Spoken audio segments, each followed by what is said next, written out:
بسم اللہ الرحمن الرحیم، اللہم صلی علی محمد وعلی آل محمد۔ ڈیئر فیلوز، آج میں آپ سے انتہائی اہم ٹاپک ایف آئی آر کے بارے میں بات کروں گا، کیونکہ ہر آدمی کا ایف آئی آر سے کہیں نہ کہیں بالواسطہ یا بلا واسطہ تعلق ہوتا ہے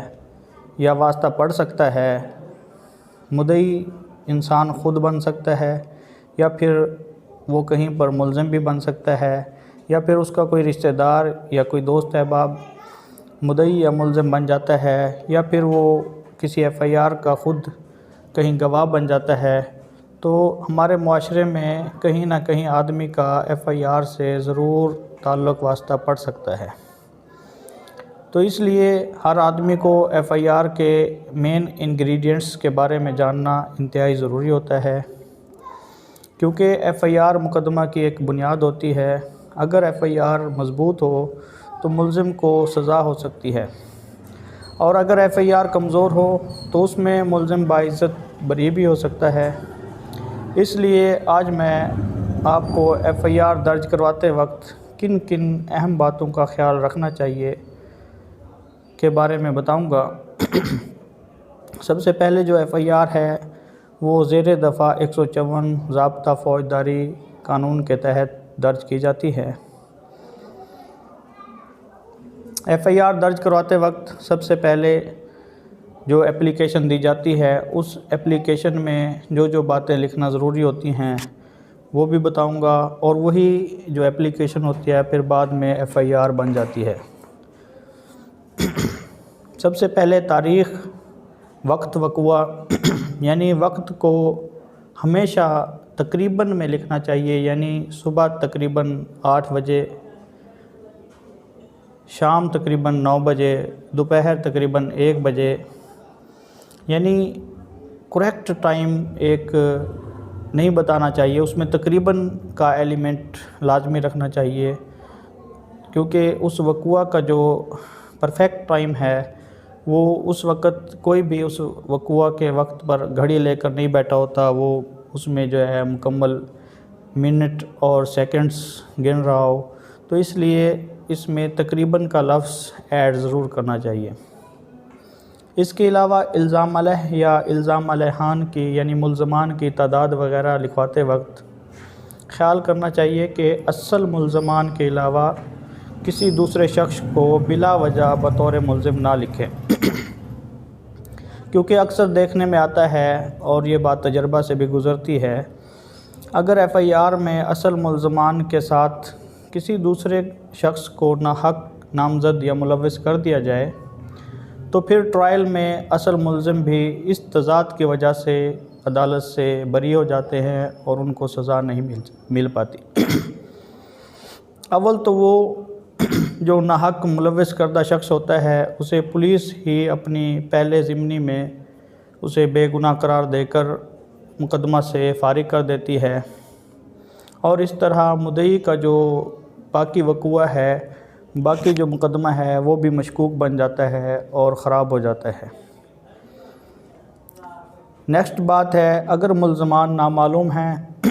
تو ان کو کیسے لکھوایا جائے۔ اگر کوئی ملزمان نامعلوم ہیں تو ان کا حلیہ ضرور لکھیں،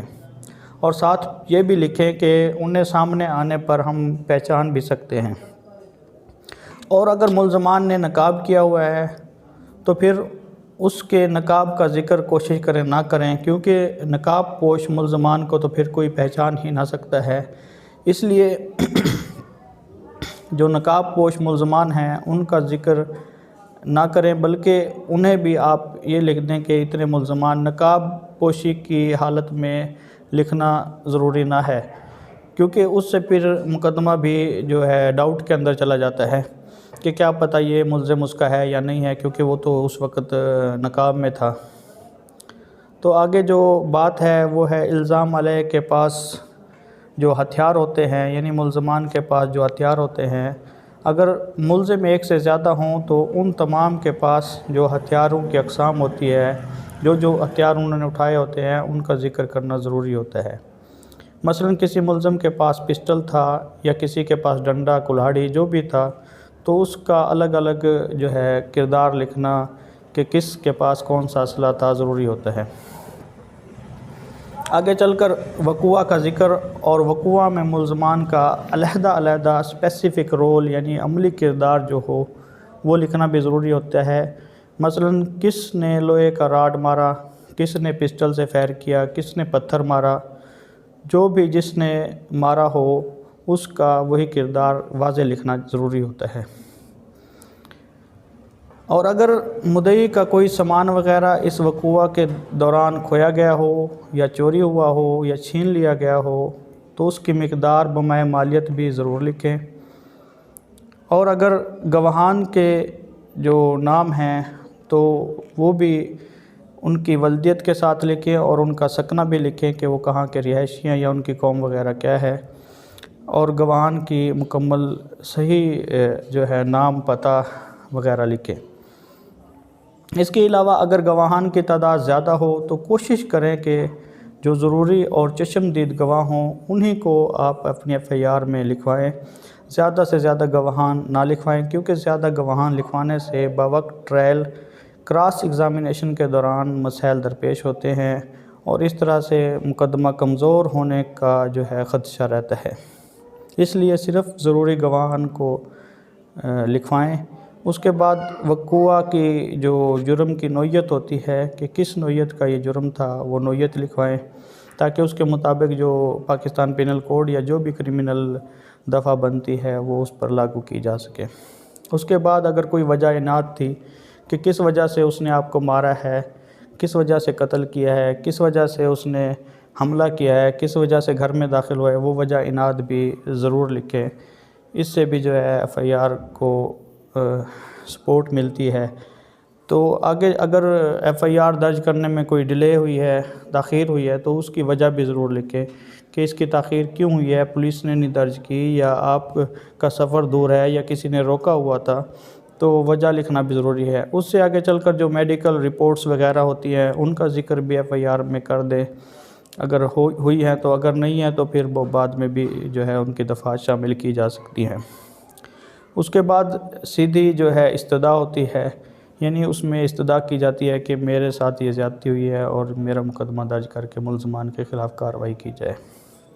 اس کے بعد مدعی یعنی درخواست دہندہ کا نام، ولدیت، قوم وغیرہ، سکنہ، یہ سب چیزیں ہوں گی۔ پھر درخواست دہندہ یعنی مدعی کا جو شناختی کارڈ کا نمبر ہے اس کا دستخط کے ساتھ نشان انگوٹھا بھی ہے وہ بھی لگوایا جاتا ہے۔ تاریخ اور درخواست دینے کا وقت بھی اگر بہتر سمجھیں تو وہ جو ہے وقت بھی لکھوا سکتے ہیں، اس کا جو درخواست دینے کا وقت ہے، CNIC کا جو نمبر ہے اور موبائل نمبر بھی لکھ سکتے ہیں۔ اگر میری یہ ویڈیو آپ کو پسند آئی تو اسے لائک اور سبسکرائب اور شیئر ضرور کریں۔ اللہ حافظ۔